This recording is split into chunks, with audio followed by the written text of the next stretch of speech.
young Dorothy Petrillo. That's right. You haven't changed a bit. Same gorgeous smile, pretty eyes, beautiful figure, long golden blonde hair. You have cataracts, don't you, Mr. Weinstein? From a mother younger than her daughter to royalty improvising dirty dialogue while watching reruns, The Golden Girls defies everything you thought you knew about this beloved sitcom. Behind those pastel Miami walls lurked contract demands about barefoot walking, stage fright so severe it required hidden cue cards, and a kitchen that technically didn't exist, plus the bizarre origin story that started as a joke about the wrong TV show. Here are 15 weird facts you didn't know about The Golden Girls. Fact 1. The show started as a joke about the wrong series. That superstitious nonsense. You know, step on a crack, break your mother's back. It doesn't work. I know. The Golden Girls, one of the most beloved sitcoms in television history, started its life as a complete accident, a comedy sketch that was never meant to be taken seriously. In 1984, NBC was preparing for its fall season and decided to host a special preview event to showcase its upcoming programs to advertisers and the media.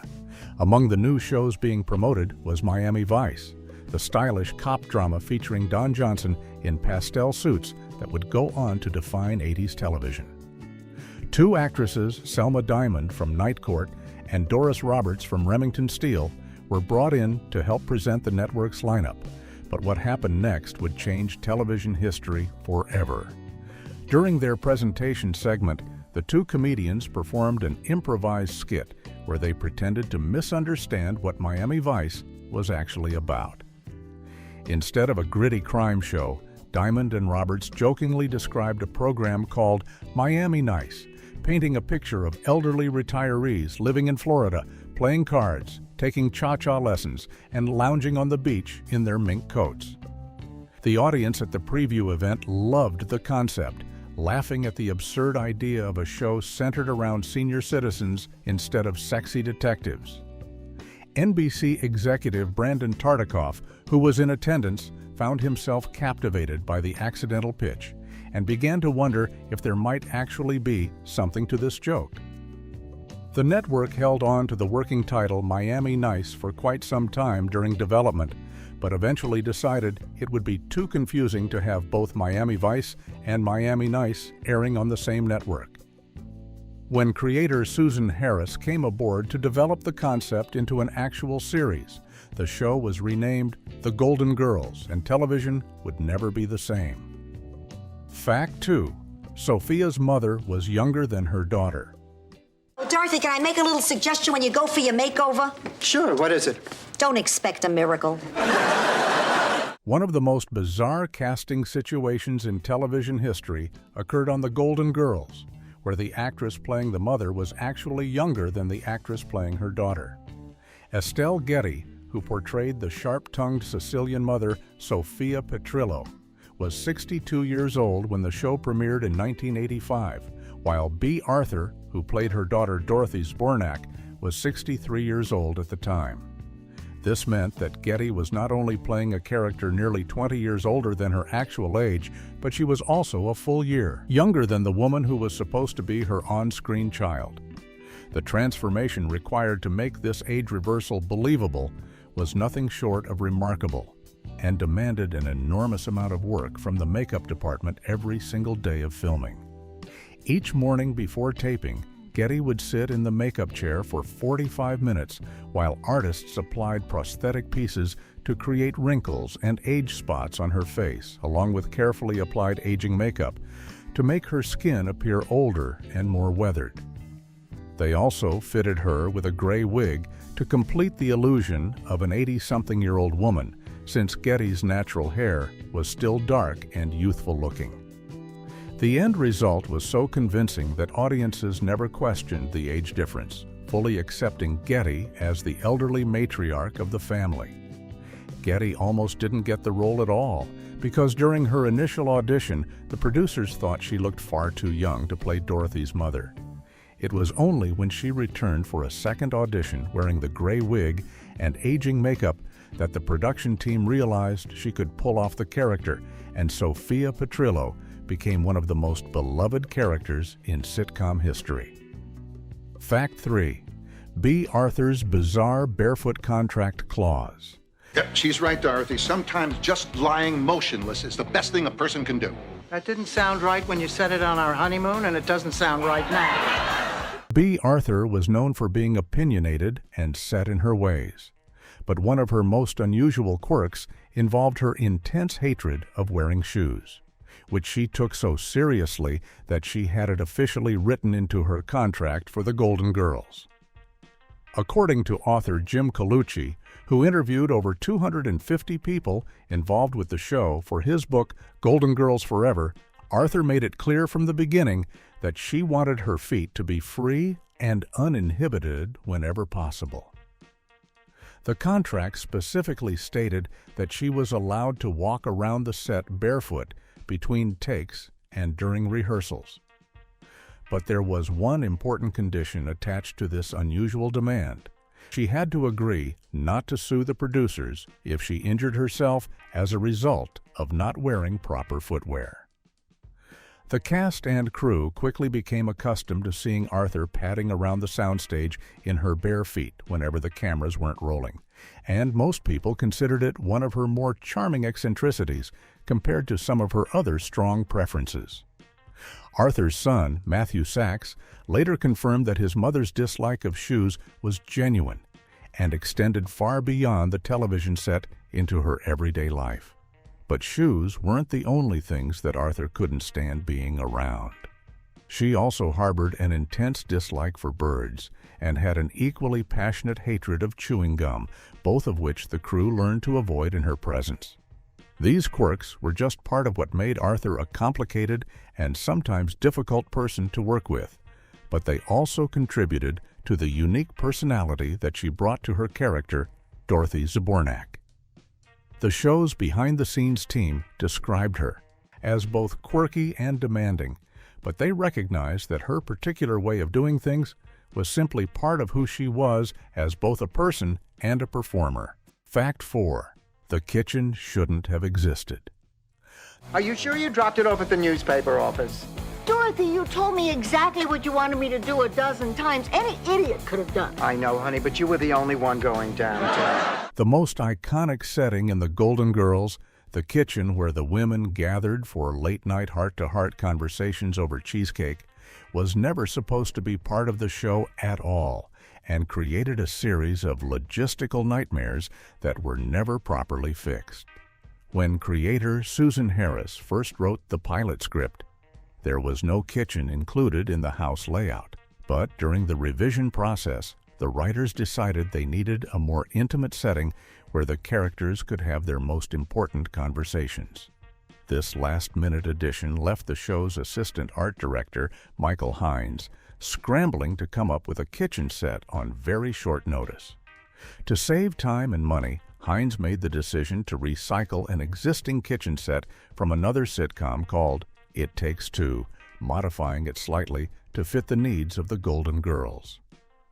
However, this quick solution created some bizarre problems that observant fans would notice throughout the show's 7-season run. The most glaring issue was that the kitchen set didn't actually have a working oven installed, which meant that whenever the actresses needed to take food out of the oven during a scene, they were really just opening an empty cabinet and pretending there was an oven inside. The bigger problem was that adding the kitchen to the house layout made the floor plan of the entire home completely nonsensical when you tried to figure out where all the rooms were actually located.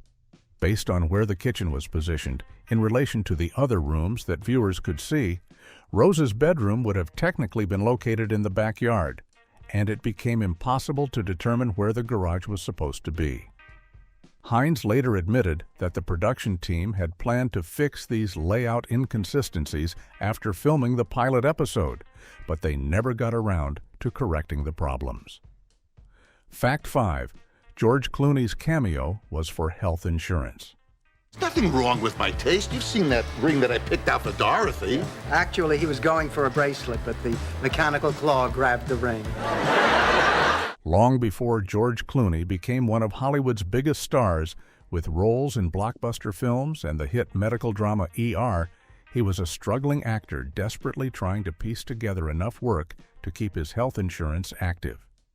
In 1987, Clooney appeared in Season 2 of The Golden Girls in an episode called To Catch a Neighbor, playing an undercover detective named Bobby Hopkins, who teams up with his partner to stake out the girls' house while investigating their neighbors for dealing in stolen jewelry. While the role allowed Clooney to showcase his charm and talent alongside the legendary cast, the real reason he took the job was far more practical and revealed just how difficult his career situation was at the time. According to reports from the New York Post, Clooney's agent specifically requested the guest appearance on The Golden Girls so that the young actor could maintain his medical insurance coverage through the Screen Actors Guild. Like many actors trying to break into the industry, Clooney was caught in a frustrating cycle where he needed to work a certain number of days per year to qualify for health benefits, but without steady employment, meeting those quotas was a constant struggle. The Golden Girls role helped him reach the minimum requirements to keep his insurance active during a period when he had no regular television work and was bouncing between small guest spots on various shows.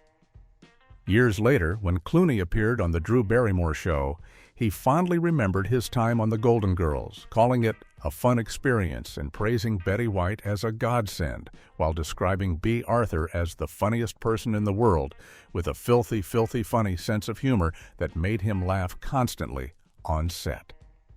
Fact 6. Betty and Rue originally swapped roles. One thing I know for sure, I have not lost my hourglass figure. But it looks like somebody poured about 90 minutes of extra sand in the glass. So when The Golden Girls was first being cast, the producers had a very different vision for which actress would play which character, making casting decisions based on the types of roles Betty White and Rue McClanahan had become known for in their previous work.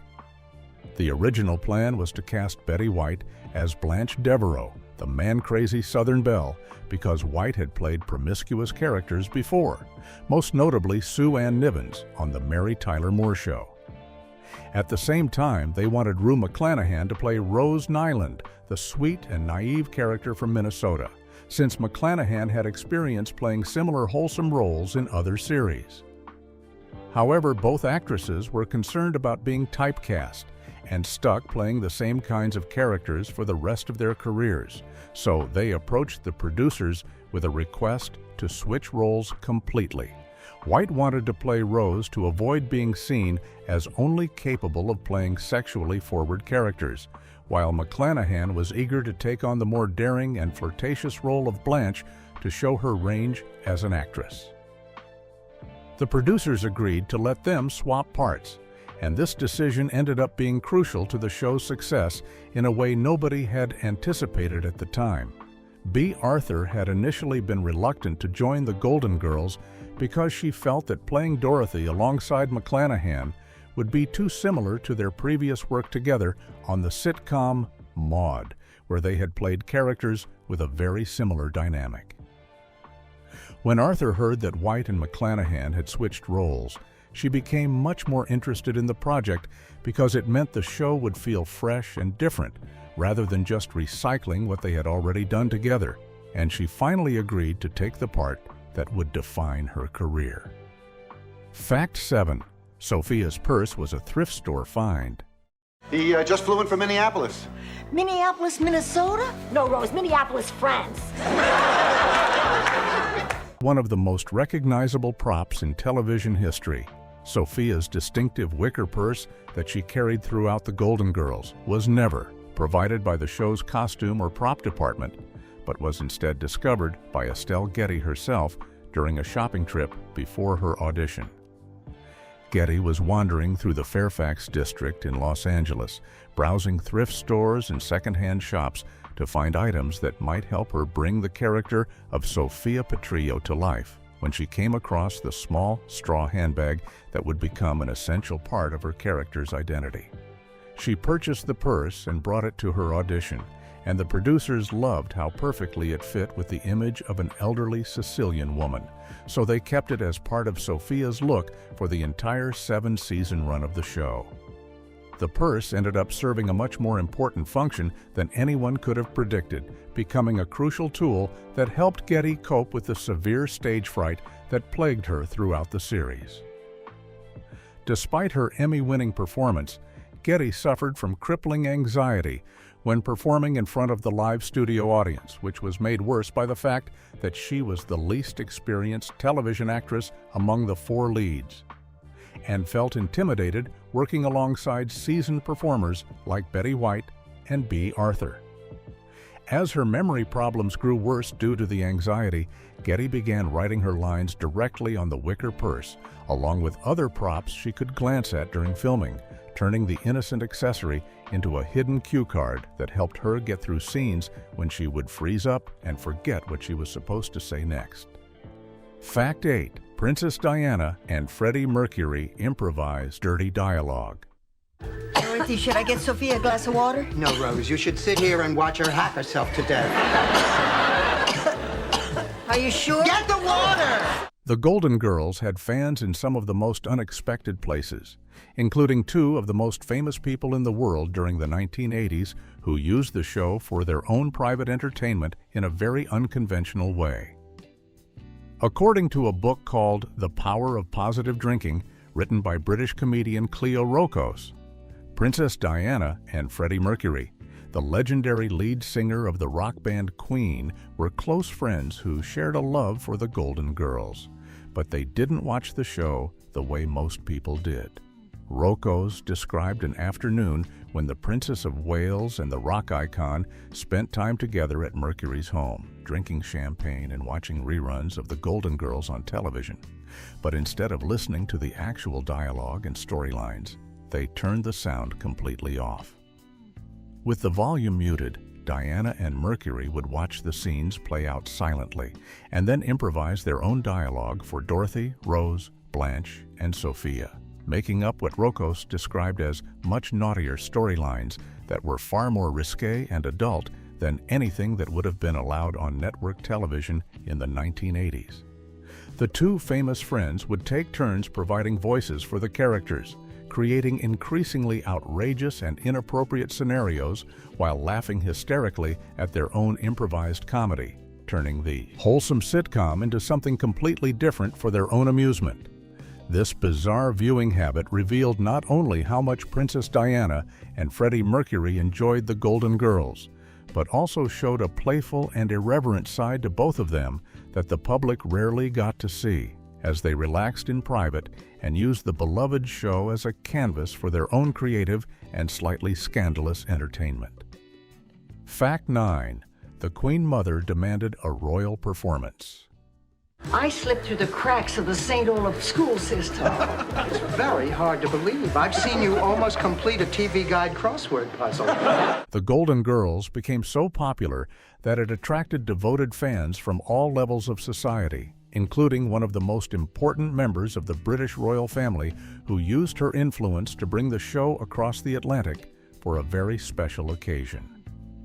Queen Elizabeth, the Queen Mother, who was reportedly a huge fan of the series, made a personal request that the cast of the Golden Girls travel to London to perform live as their characters during the 1988 Royal Variety performance at the famous Palladium Theatre. This annual charity event typically featured Britain's top entertainers performing for members of the royal family. So having an American sitcom cast included in the lineup was highly unusual and demonstrated just how much the Queen Mother loved the show. The 4 actresses agreed to the royal request and flew to London to perform a 7-minute sketch in front of Queen Elizabeth, the Queen Mother, Queen Elizabeth II, Princess Anne, and other members of the royal family, along with a theater full of distinguished guests.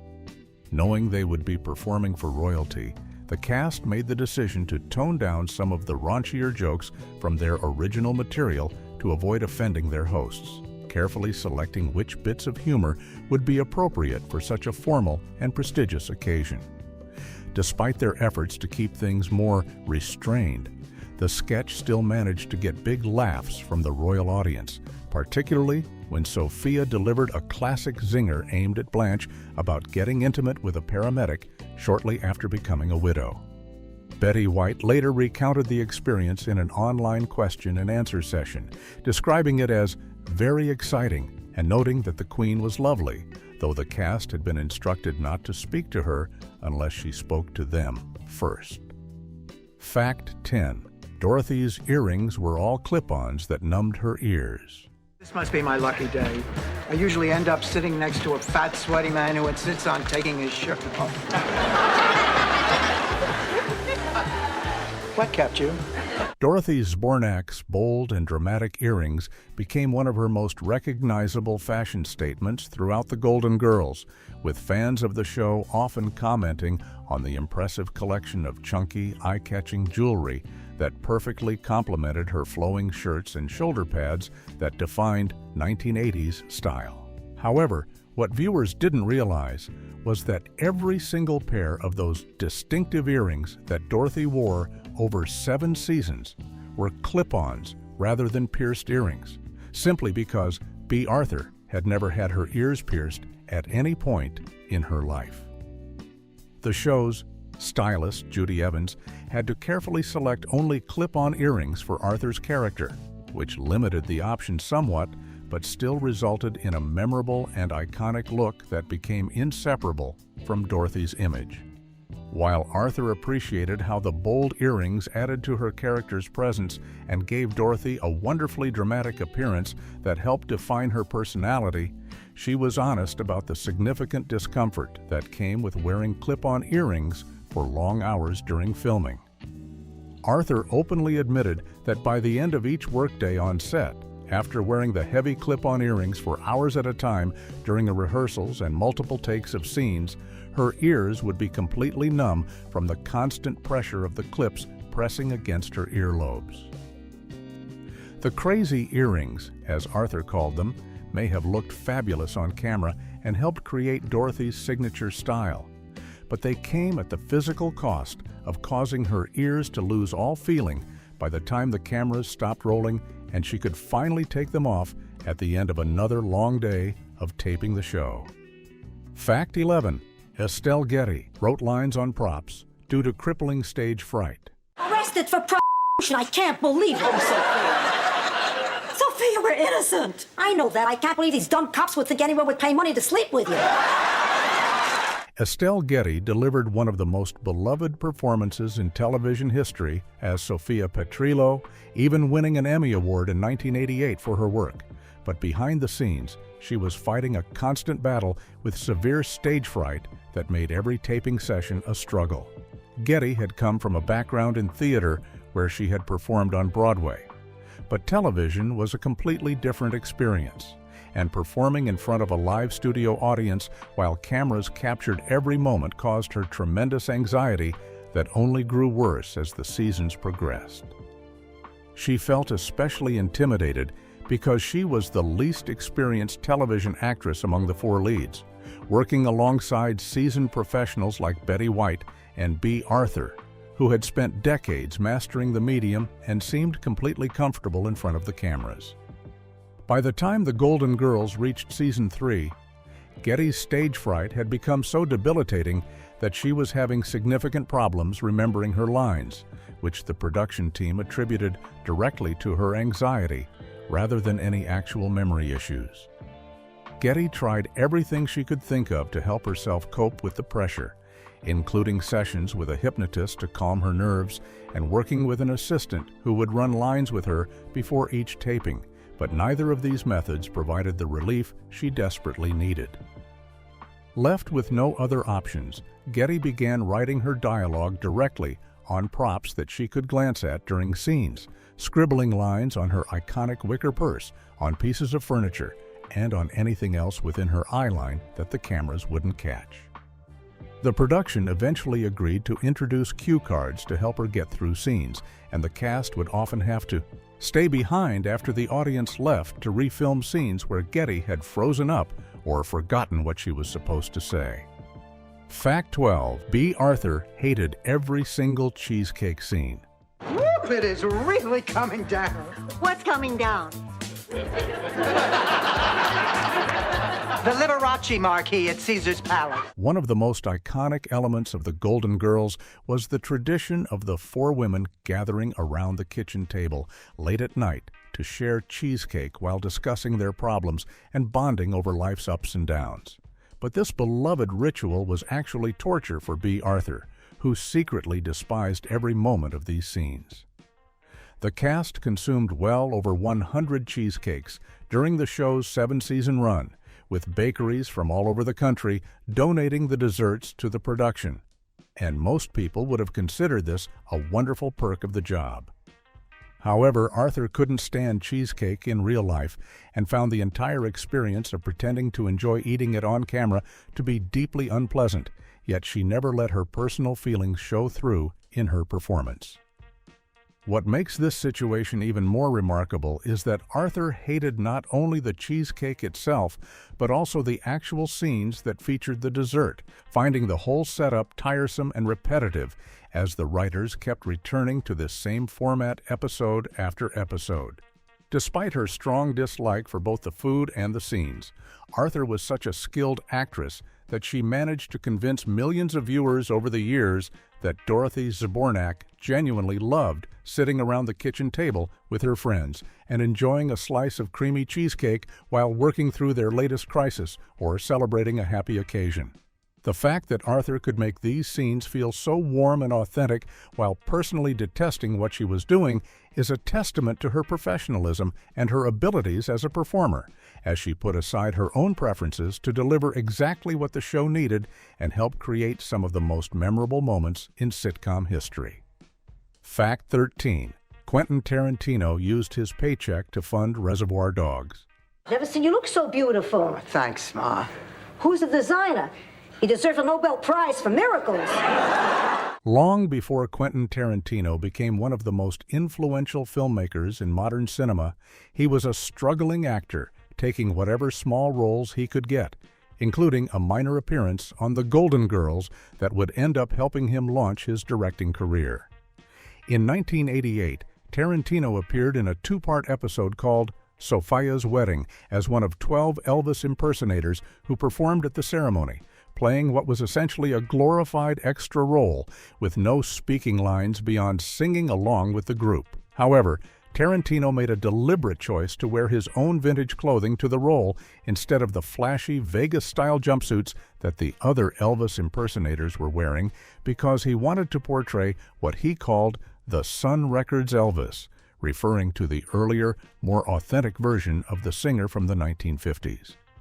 Tarantino's initial payment for the appearance was $650, which was a significant amount of money for the young actor at the time. But the real financial benefit came later when the episode was selected to be part of a Best of the Golden Girls compilation. Thanks to the way residual payments work in the entertainment industry, where actors receive additional money each time their work is rebroadcast or repackaged, Tarantino's earnings from that single Golden Girls appearance eventually grew to over $3,000 as the episode continued to air in various formats. Years later, Tarantino revealed in interviews that the money he made from The Golden Girls helped him fund the pre-production costs for Reservoir Dogs, his debut film that would go on to become a cult classic and launch him into Hollywood stardom. Fact 14. The show's address changed mid-series. No, I can't see myself swinging my hips and wildly gyrating my pelvis. I am not interested. And the world heaves a collective sigh of relief. The Golden Girls may have been set in Miami, Florida, but the show couldn't seem to keep track of the actual address where the characters lived, creating a continuity error that sharp-eyed fans noticed throughout the series. The girls' home was supposed to be located on Richmond Street in Miami, but different episodes gave completely different house numbers, with some characters stating the address as 6151 Richmond Street, while others mentioned it as 5161 Richmond Street, as if the house had somehow moved or the writers simply forgot which number they had used before. Making this mistake even more glaring is the fact that Richmond Street doesn't actually exist anywhere in Miami, meaning the show was giving out a fictional address in the first place and still managed to get it wrong multiple times. The confusion around the address becomes even more interesting when you learn that the exterior shots of the house that appeared at the beginning of every episode were filmed at a real residence that was nowhere near Florida. The iconic ranch-style home that viewers came to recognize as Blanche's house was actually located in Brentwood, an affluent neighborhood in Los Angeles, California, thousands of miles away from where the show was supposed to take place. The production company chose this particular house for its perfect representation of a comfortable, upscale home that fit the image they wanted for the series, and it became so closely associated with the Golden Girls that fans still make pilgrimages to visit the property decades after the show ended. As of 2020, the real Brentwood house that served as the exterior for the fictional Miami home was valued at over $4 million, making it one of the most expensive pieces of television history that fans can actually visit in person. Fact 15. A controversial episode was pulled for mud masks. Jealousy is a very ugly thing, Dorothy. And so are you and anything backless. In 2020, during a period when streaming services were reviewing their content libraries for potentially offensive material, Hulu made the decision to temporarily remove a Season 3 episode of The Golden Girls called Mixed Blessings due to concerns about a particular scene that they believed depicted blackface. The episode, which originally dealt with Dorothy's son Michael planning to marry a black woman, included a moment where Blanche and Rose walked out of the kitchen wearing facial beauty masks while Rose made a comment saying, "We're not black." And Hulu's content reviewers interpreted this scene as an inappropriate use of blackface makeup that would be offensive to viewers. However, the decision to pull the episode was quickly called into question when the entertainment website, Vulture, published an article pointing out that Hulu had made a significant error in their judgment of the scene. The article explained that Blanche and Rose were simply wearing mud masks, which are a common beauty treatment that people use for skincare purposes, and the scene had absolutely nothing to do with blackface or any attempt to mock or imitate black people. The mud masks were clearly meant to be a cosmetic beauty product that the characters were using as part of their regular self-care routine, and the line of dialogue was referencing the fact that they happened to be wearing dark-colored facial masks at a moment when the conversation was about race. After Vulture and other media outlets clarified the misunderstanding and pointed out that this was not an example of blackface, but rather just a simple beauty treatment that happened to involve dark-colored mud. Hulu reconsidered their decision and eventually restored the episode to their streaming platform, making it available for viewers once again as of 2023.